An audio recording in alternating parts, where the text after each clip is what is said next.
Hi guys! Di pa kami nagbibihis. It's the same clothes. Because it's the same day. And we are so busy. Umuwi lang kami ng bahay after namin mag-ukay-ukay guys. Pero si Carlos, ayun o. Nico said, you cut your hair for your girlfriend. Sabi ni Nico. Yun nga guys, so papunta na tayo ngayon ng city kasi mag-haviki kami ni Carlos. Nico is not coming with us because he have a lot of things to do.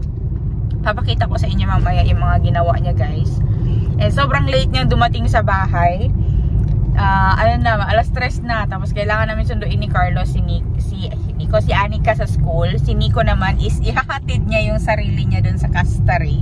Because he's going to get another tractor para sa paggawa ng firewood. So, dadaan muna tayo ng Castari. Hatid natin si Nico doon. Ihatid niya talaga yung sarili niya because he's the one driving. Nagdala ka ng bag? Yeah. Yeah. Yan yung jacket? Oh, yan. 7 euro. Oh, yan na. Ganda. Oh, ganda na. Oh, di ba guys? Oh, nilabhan. Pwede na gamitin agad kasi hindi naman mabaho. Kasi yung mga ukay-ukay dito, magaganda talaga siya guys. Tapos, wala siyang amoy, walang putok. Walang putok. O, ginamit na agad ni Carlos. He got that one from there, Daddy. This jacket from that eye care. Yeah. I told him because the jacket that he was wearing is like very thick. It's like for autumn. But this is for summer, light jacket lang. Kahit talaga summer dito, kailangan pa rin may jacket. Pero ako, hindi na ako meron pala ako jacket dun sa likod. Pero hindi na ako mag-jacket guys. Sobrang init na ng pakiramdam ko kapag ganito yung season. Sanay na talaga ako sa weather dito. Pero yun nga, hatid muna natin si Nico dun sa Castari. Hatid niya pa rin yung sarili niya guys. Tapos, punta tayo ng Haviki.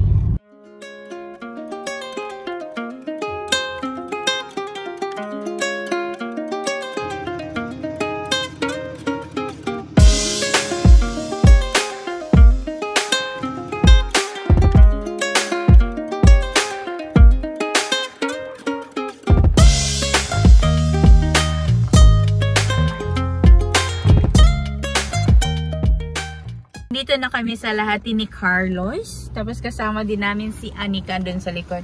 So doon na yung Haviki Ruacapaica guys. Or yung food waste na pinag-groceryhan namin. Pero hindi talaga siya store.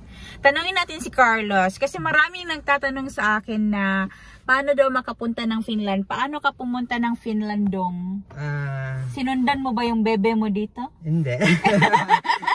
Bakit ka nagpunta ng Finland and paano? Punta ko ng Finland. By the way, may ano kami doon sa may online application. Yung agency is Silk Road. Silk Road. So, nag-start kami doon na mag-study. But before nag-study muna ako galing ako ng Dubai. So, after nang graduate ko noon, nag-send yung group namin ng parang group chat about sa Silk Road. So, doon na, nag-start ako doon as nag-apply. So dalawang klase yung study ng phase na yun, tsaka fast tsaka slow. So pinili ko yung slow phase kasi nga may work din, so hindi pwedeng pagsabayan yung trabaho tsaka study. So ako yung naghanap ng way para at least nagtatrabaho ako, at least nag-school. So, tapos ano yung ginastos mo? Ang ginastos ko naman is like papunta dito, it's almost 5,000 kasama niya yung ticket tsaka yung dirhams 5,000 plus ticket, lahat na medical. Pero nung once nandito na ako, binalik nila yung ginastos ko sa visa na 2,000, which is it's only for like a gift card, it's a PayGo. So binalik nila, so mga almost 3,000 dirhams lang yung ginastos ko papunta dito. So laking savings din na tsaka hindi ako lumabas ng malaking pera, not same in other countries na kailangan mo talaga mag-show money para makapunta. But this one is good kasi pinili ko rin siya kasi hindi ako maglalabas ng maraming pera. So ano yung pinag-aaralan mo dito ngayon? So I studied here as Lahi Huitaya or practical nurse. At the same time working in Attendo. So work and study. Yes. Yeah.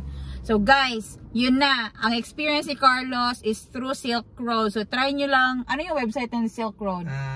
Sa Facebook, hanapin na nila. Silkroad.fi Silk Road Workforce Management. Silk Road Workforce Management. Yes. Maraming mga Pinoy na nagpupunta dito guys through that company. So wala talaga akong alam kasi hindi ako dumaan ng company or agency directly kasi ako dito. Kasi dito ako nakatira sa Finland guys since 2015. So nung nag-aral ako ng nursing, diretso na rin doon sa school.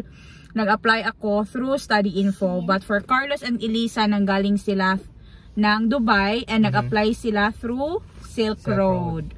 Yes.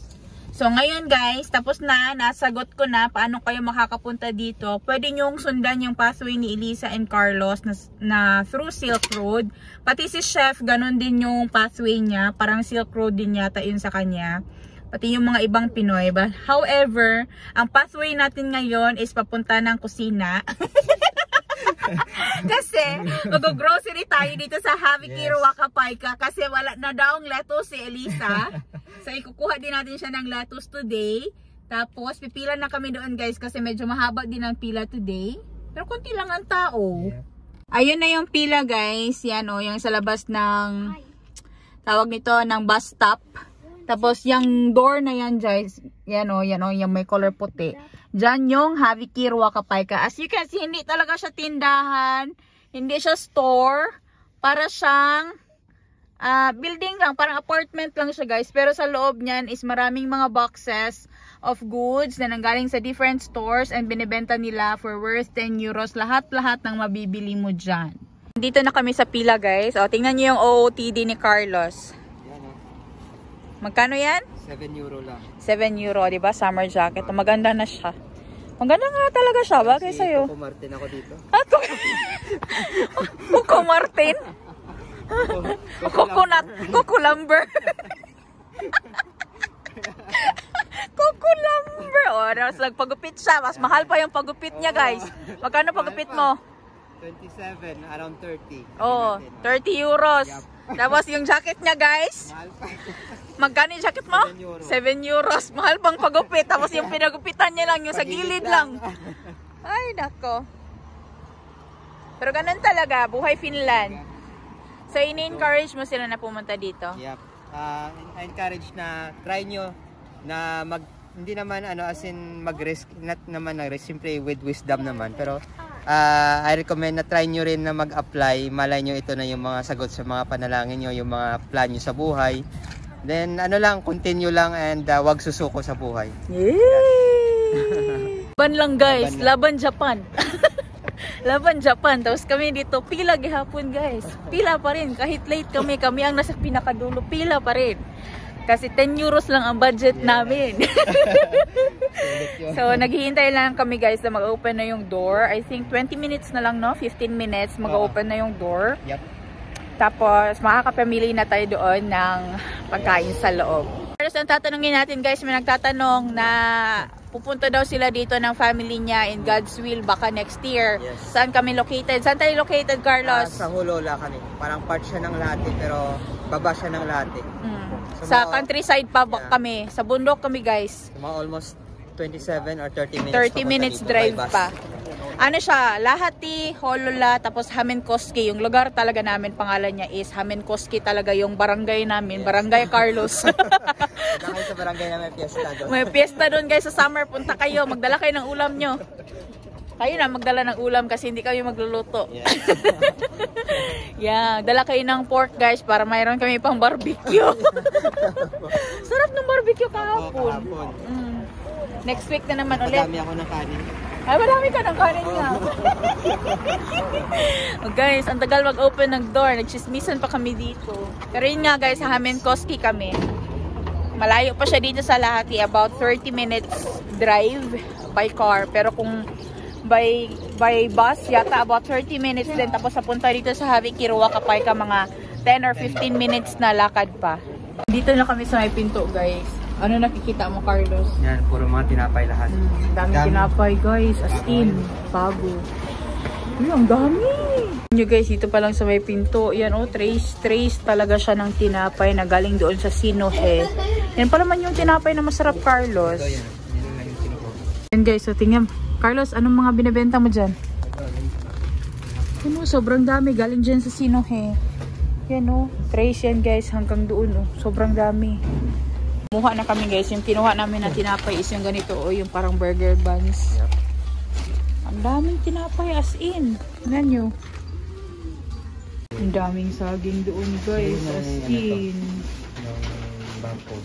Sobrang daming tao guys. So ganyan ka-tight dito sa loob.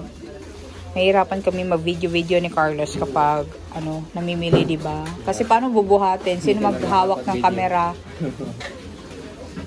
Tapos dyan, kung saan nakatayo yung mga tao, dyan na yung mga pagkain, guys. May mga boxes na dyan sa gilid. Tapos, ano, kuha ka lang dyan, oh, ng tinapay, oh. Unlimited yung tinapay. Unlimited ang tinapay, Carlos, oh. Kuha ka lang kahit ano. May pambunal doon, no? May kurko. Pambunal ba? Pamalo. Pamalo. Ang dami guys, oh. Ah, si Carlos, oh. Daming saging, guys. Okay, so pinamili namin ni Carlos. Tagdalawa kaming bag. Yan, sumingi pa siya ng kape. Ako binigyan na ako ng kape, guys. Ito, oh. Meron akong kape, may juice. Wala akong kinuhang gatas. Same tayo ng kape, Carlos. Yan, sobrang dami. Uwi na kami, guys. So, dito kayo pupunta. Dun sa building na yan. Diyan yung Havikirwa Kapayka. Hindi talaga siya store, tingnan nyo. Pero katabi niya lang yung PC Apo. Or yung nagre-repair sila ng computers tsaka Ruma. Yan. Yan o, yan. Kaupaka 237 guys. Punta kayo dyan. Bagong recipe si Carlos guys para sa saging kasi sobrang daming saging. Anong recipe? Lagyan mo ng syrup tapos durugin mo yung saging. Durugin? Anong tawag doon? Yung banana jam. Alaman mo sa tinapay. Kasi maraming tinapay at maraming saging. Oo. Pero sulit kaya yun. Madami. Saging pala? Saging pala. Tsaka mga tinapay. Kung binuha ko muna si Elisa na tinapay din. Hati na lang kami. Yung baby mo? Hindi na, busog na yun. Yung baby niya guys, yung kapitbahay. Busog na yun. Yun yung baby niya. Ay, just me. So, wait muna siguro kami. Ay, hindi, punta muna tayo ng Tokmani kasi may pinapabili si Nico. Okay. Let's go! Si mga saging ko, tumalon! Karoon na lahat. Ala, ayun pa nahulog. Nagsitalunan yung mga saging ko, tawang-tawa si Anika. Yun pa, ang dami ko palang kinuhang saging. Saging yung ang kakainin ko guys, wala nang iba. Saging na lang. Tapos na? Sige, bye-bye. Ayusin mo. Bye-bye. Bye. Bye! Sa Tokmani kami guys. So, titingin tayo dito ng pinapabili ni Nico na blade daw.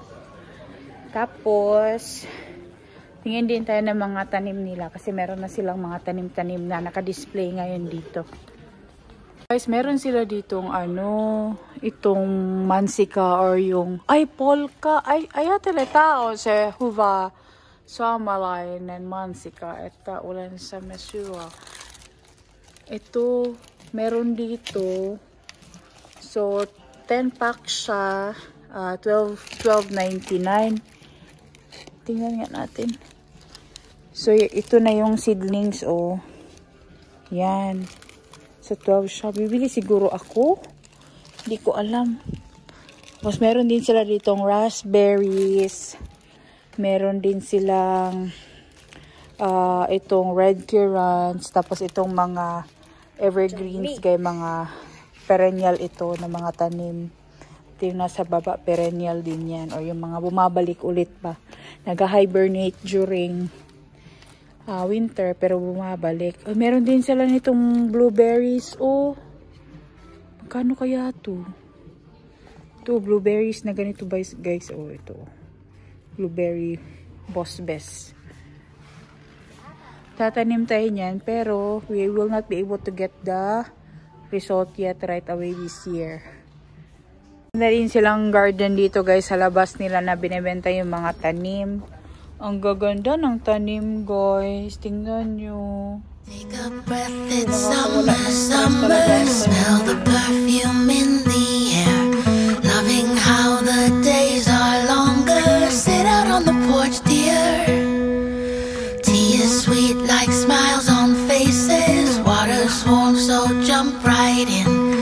In the pastures, horses race and breezes blow on your skin. Make it last as long as you can. Make the sunlight your best friend. Sleep with windows open and then begin again.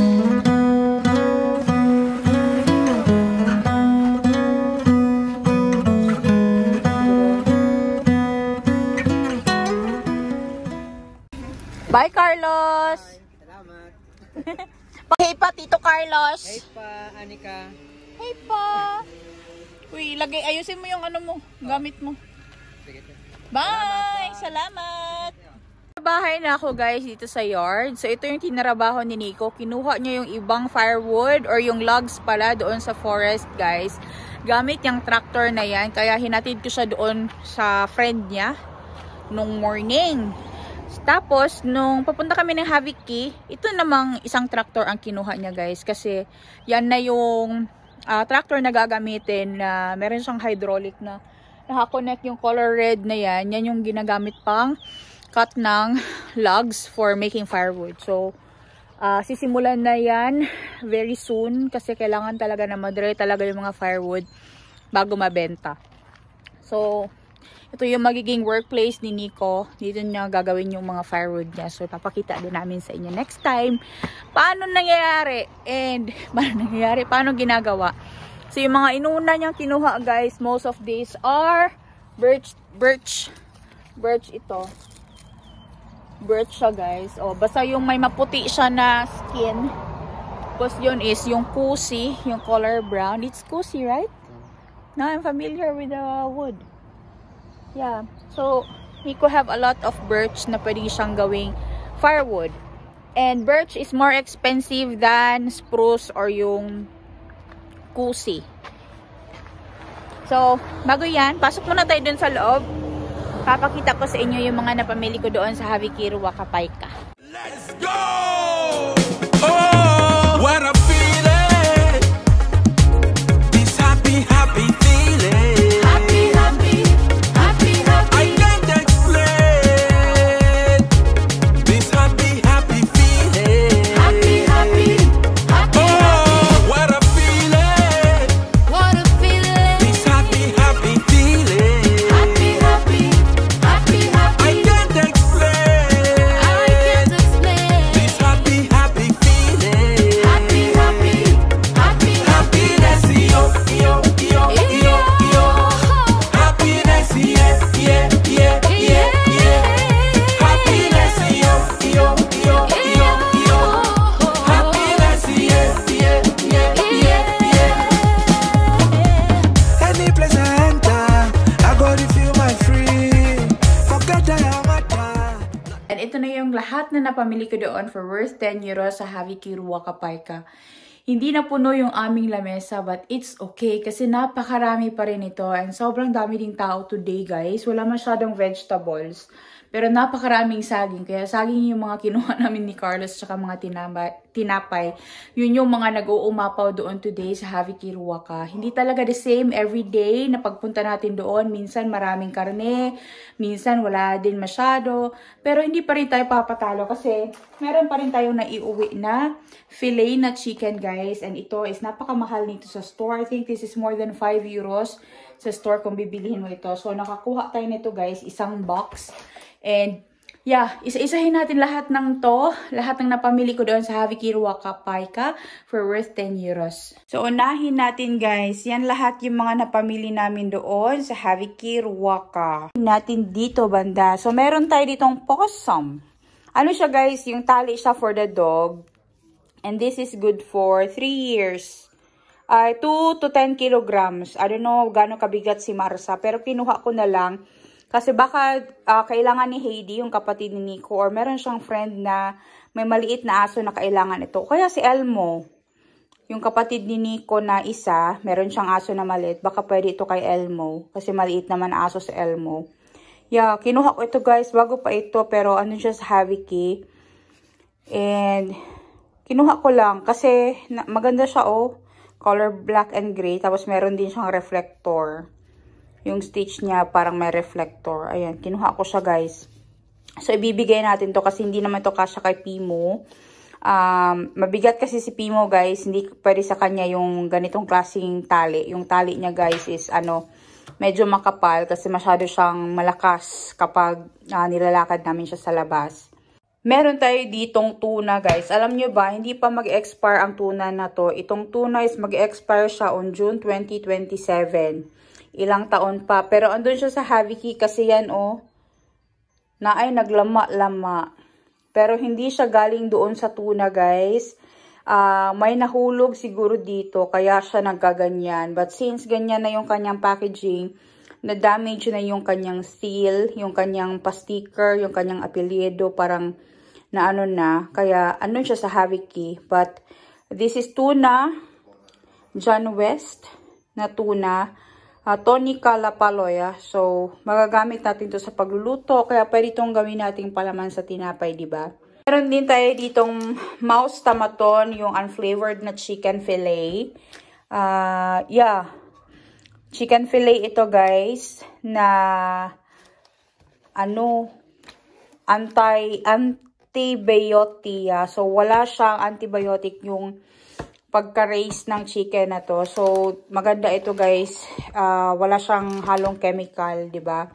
So, andun siya sa Haviki kasi nga, pa-expire na siya guys. Meron na siyang ganito, oh, yung last before date.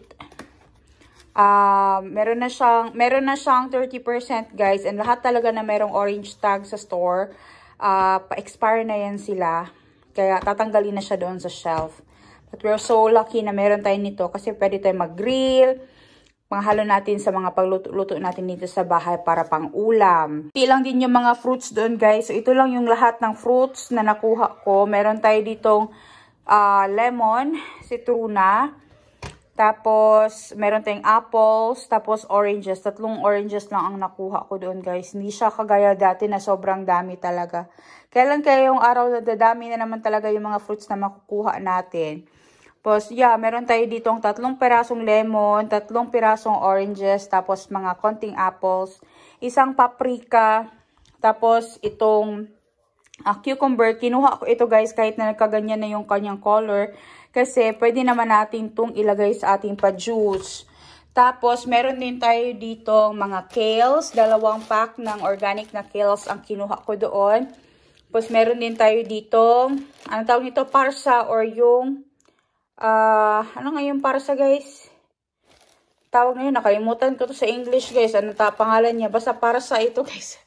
Nakalimutan ko na. Hindi na masyadong maganda yung dulo niya guys. But yung dito na part, pwede pa natin yan siya pag pakinabangan, di ba? Napakasayang. Ayan o. Yung sa taas niya na part, pwede pa natin yan siya hatiin. So 2 yung kinuha ko. Naputol na nga yung isa. Yung iba is naputol na rin guys. So, kaya 2 ang kinuha ko para enough siya for our stir fry. Tapos, meron tayo ditong mga tinapay. Yung mga kinuha ko na bread is yung mga light bread lang. And meron tayo ditong burger buns na 4 na piraso per pack. Tapos, itong mga pies guys na kakainin namin to tonight for dinner. Tapos, yung puy kula na favorite ni Anika. Tapos, yung buns na ganito guys. Para siyang burger bun pero ang nakalagay dito is Valcosipuli sampula siya. So, garlic bread siya na sandwich. Yan. Meron din tayo nabili doon na Kirsika tomati. This one. Tapos, yung dark na grapes na seedless. Tapos, yung 2 grapes na green na seedless din ito, guys. Dumili ako ng ganito kahapon sa Sale kasi nga nag-grill kami and wala kaming fruits. So, ganito yung binili ko. This is very the same, guys. So, it cost me about 4 euros. Pero itong 2 to, nanggaling to doon sa Haviki. Andun siya sa Haviki guys kasi yung ilang pieces niya guys is hindi na talaga siya papasa sa kanilang standard kasi nga ayun o, like ito nasira na siya. Pero pag tatanggalin natin yan, yung the rest of it is still good and mauubos yan dito talaga for sure sa bahay. Meron din tayo ditong liha piraka, dalawa ito guys. Pwede na itong pang breakfast or dinner. Tapos meron tayo ditong cake na citruna or yung lemon cake. Ayan, 2 piraso yan. Tapos, meron din tayo ditong Tex-Mex Lapa, yung favorite ni Anika. Yeah, so 2 piraso yan siya. Mga saging doon, guys, grabe, nagbaha talaga yung saging. Sobrang dami namin kinuha na saging. And yung binigay ko pala na banana bread kay Carlos, paubos na daw. Sabi ko, gusto mo pa ba ng banana bread kasi pwede ko silang igawa. Tapos, yan, ito yung mga saging na kinuha ko kasi yung iba nito is ilalagay ko sa smoothie. Tomorrow, mahaba yung aking shift, kaya magbabaon ako guys ng smoothie para magkaroon ako ng maraming energy sa trabaho.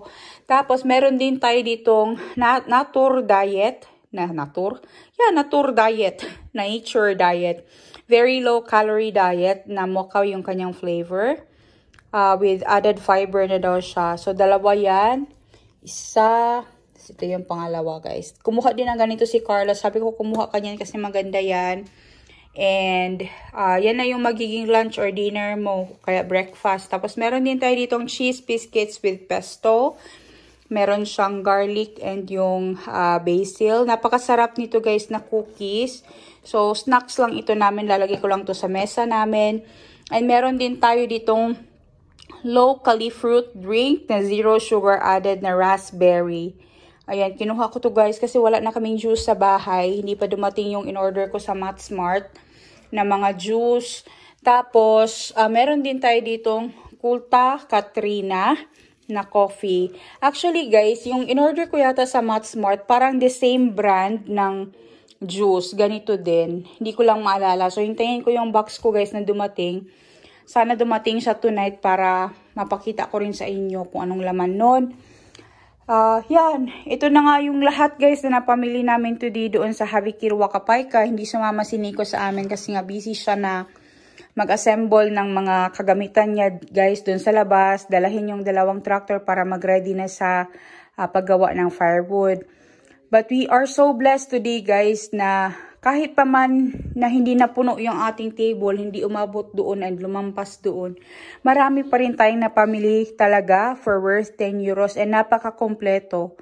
As in, kompleto talaga siya. Merong pa citrus fruits, merong pa gulay, may kamatis, itong mga grapes na favorite talaga dito sa bahay na madaling maubos. Tapos, itong manok, may papayas pa tayo, mga fruits, mga saging.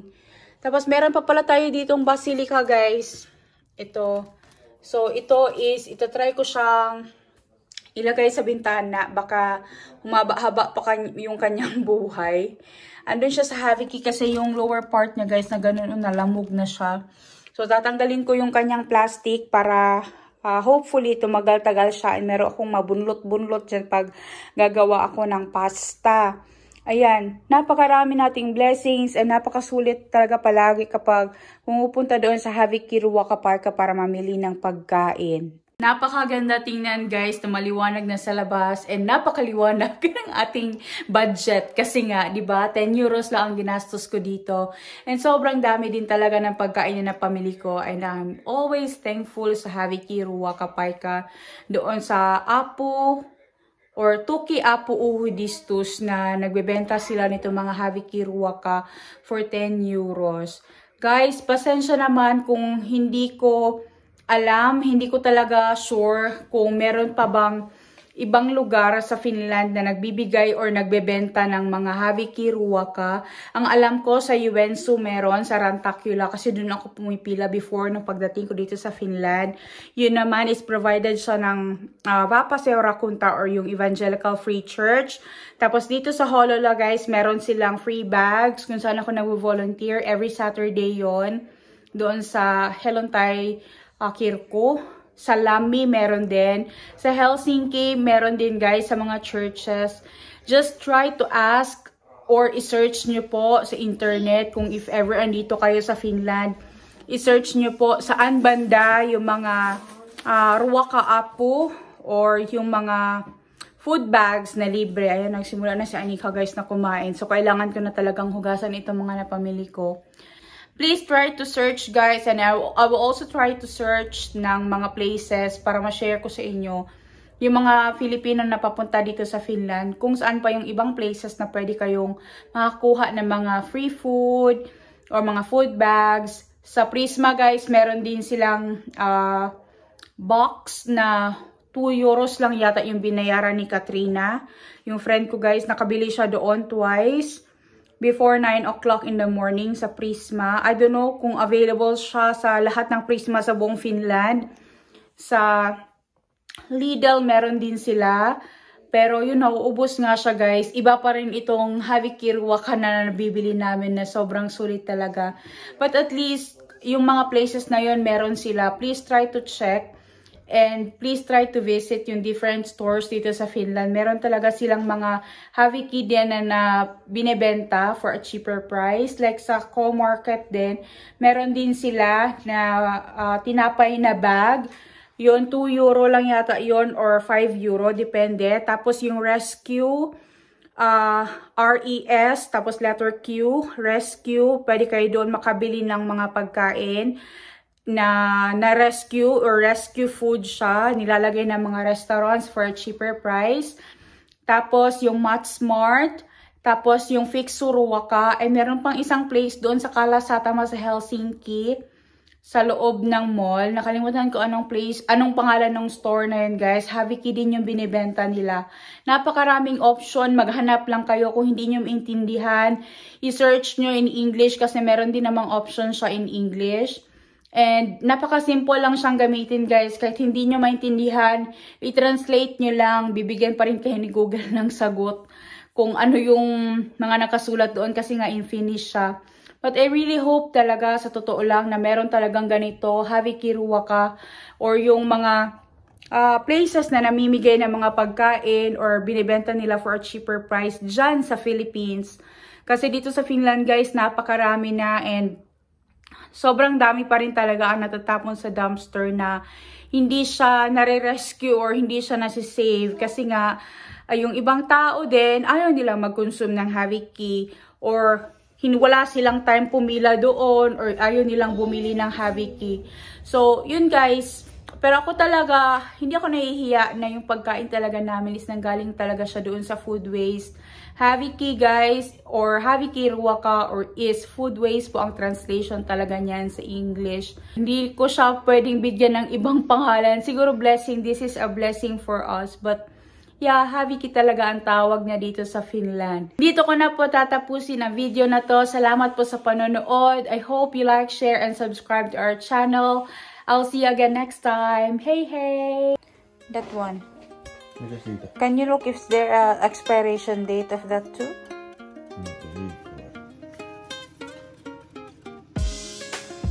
Is there expiration date? Yeah, maybe let's give that to Sari. Elmo can use it. No.